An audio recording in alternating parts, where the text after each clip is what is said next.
Hey there, Grumpy Old Fart here.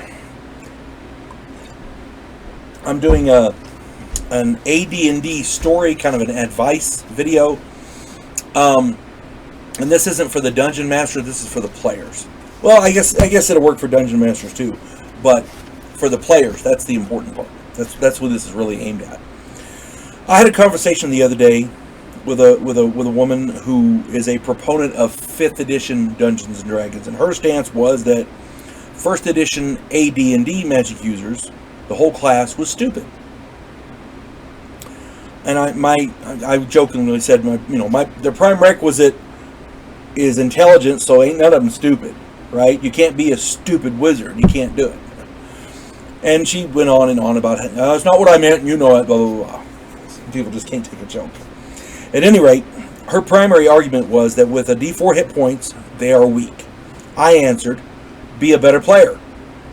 Don't enter combat like a fighter. If you're trying to go toe-to-toe with somebody, you're playing it wrong. If you're running a first level wizard and you're trying to go into combat, melee combat with your dagger or staff or whatever, you deserve to die. You're playing stupidly. Be a better player. Her next argument was that with only one spell at first level, they are virtually useless. My response was, be a better player. Know what your spells do. Know which spells to use in different situations. Understand precast spells. Now, precast spells have been around forever. I use them in my games. My son is getting ready to run an AD&D game, and I rolled up a wizard for that. I got to talk to him about precast spells. It's a good reminder. At any rate, if you don't know what a precast spell is, check out my video, AD&D Hacks Precast Spells. Okay? At any rate, she was under the impression that magic users have their magic missile and that's it. That kind of thinking is going to get you killed no matter what. Magic users only have a D4 hit points at first level, but if you're going into melee combat with a wizard, you're not that bright. If you plan to go into combat, read your spells. If your idea of wizard combat is centered on magic missiles, you're missing the big picture. A magic missile can hit one target. You only have, at first level, you have one magic missile, you can hit one target. At higher levels, the magic missile spell becomes more powerful. You can hit multiple targets, that's cool. But at first level, we're talking about first level wizards here. You can hit one target. Burning hands can sweep a room.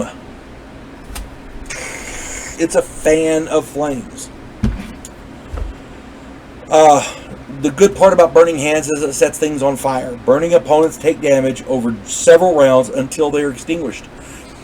Somebody gets hit with a burning hand spell and they continue combat without putting themselves out, they're taking damage every round. It continues. Dancing lights in the shape of a glowing humanoid can scare the daylights out of primitives and distract others. A glowing humanoid shows up. What are you going to do? I'll direct my attack at him. Meanwhile, the wizard over here turns and runs away or whatever. Okay, that's part of the dancing light spell. Firewater turns a water skin into a weapon, especially when paired with a torch. You cast your fire water on your water skin and spray the water, the now volatile chemical mixture on him that burns. If he's holding the torch, it's even better, It's not what you got, it's how you use it.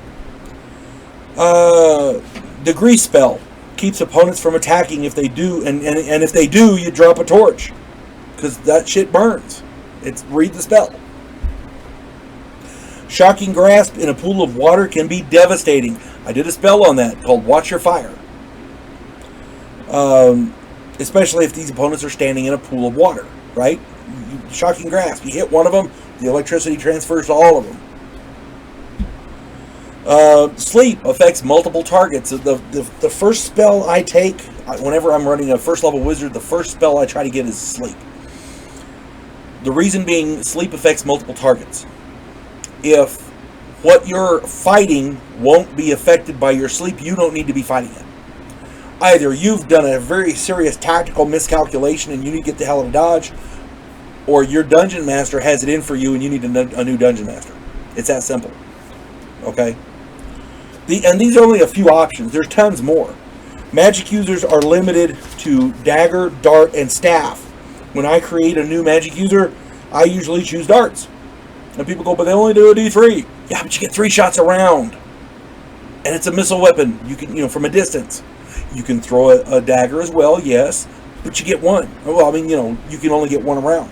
With darts, you get 3 around. You're throwing handfuls of the damn things. You get to use your dexterity bonus to hit with them. In my opinion, is much more advantageous than a melee weapon, because if you got your dagger trying to stab him, you're in melee combat with a bad guy. That's not real bright as a magic user with a D4 hit points. If you're at a distance, you can throw darts, and if he starts coming towards you, you can turn and run. Okay? Survivability. Here's the other hard part that people don't like about wizards: creating a spellbook. Creating a spellbook can be annoying, but that's literally the worst part of creating a character. Your intelligence gives you the minimum and maximum number of spells in the book for each level, and the percentage chance of a spell being in your book. Now, at first level, you only get first level spells, so you don't have a whole hell of a lot to do.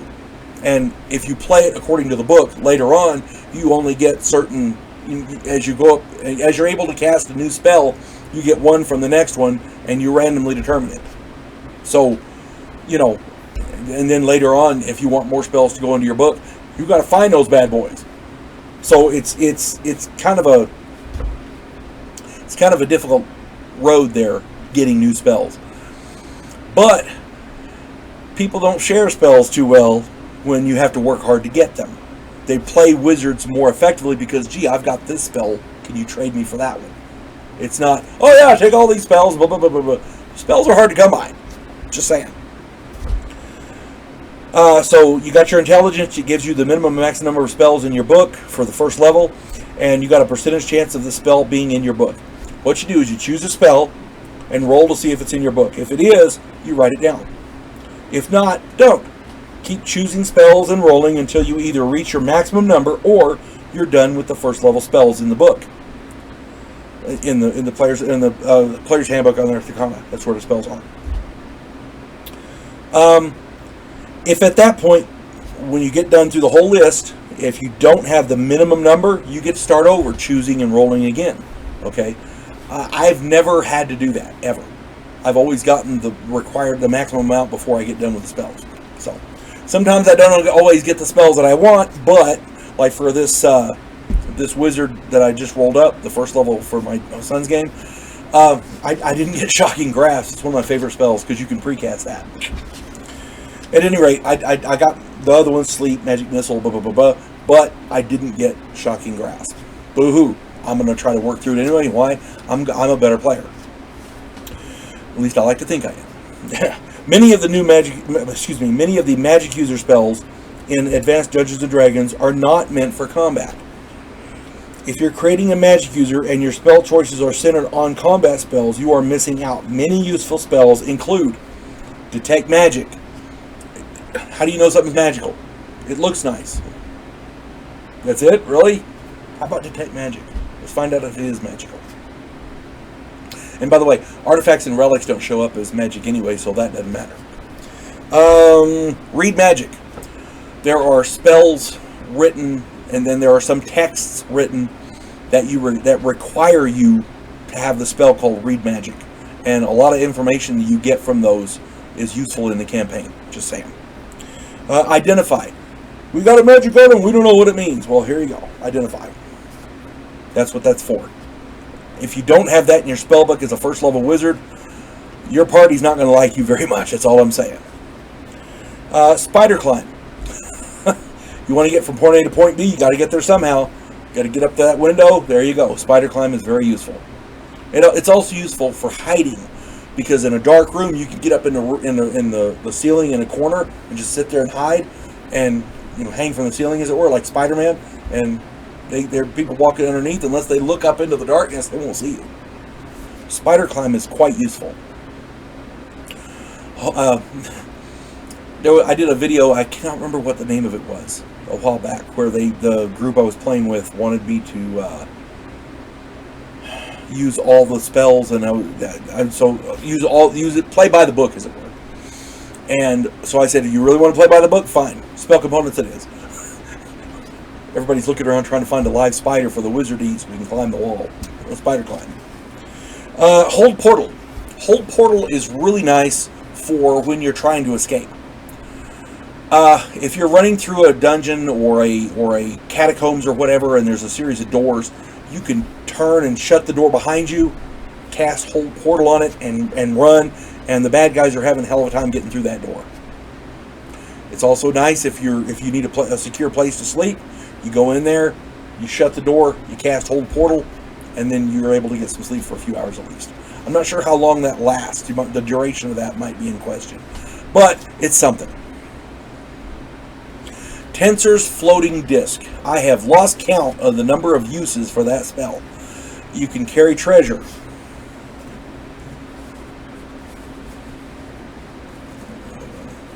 You can carry treasure.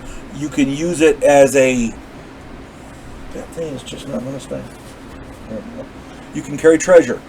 You can use it to bridge the gap across a ravine or something. If there's a gap, like a crevice you have to get across, Tensor's floating disc.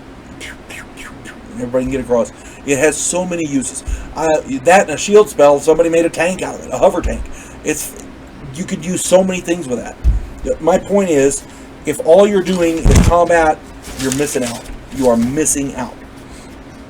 There's a funny story. I was running a magic user in a game years ago, and our party was beyond broke. We was broke. Broke ass bitches. That's the term they use around here. Our fighters had no armor, and the best weapons we had were clubs, and those were sticks we found by the side of the damn road. That is just determined not to stay, isn't it? At any rate, the Dungeon Master said there was a reason for it, and it was part of his campaign, and that's all well and good, but I didn't like it. Magic users are not fighters, and I wanted our fighters to at least have a chance to protect my wimpy ass. I used a sleep spell to knock out a tax collector and his guards. We raided their tax chest, only taking coinage that couldn't be traced, and we were able to outfit our group. I did something similar with a second level. My character was a little higher level. I had a second level spell. I was third level, I think it was, and I used Fool's Gold.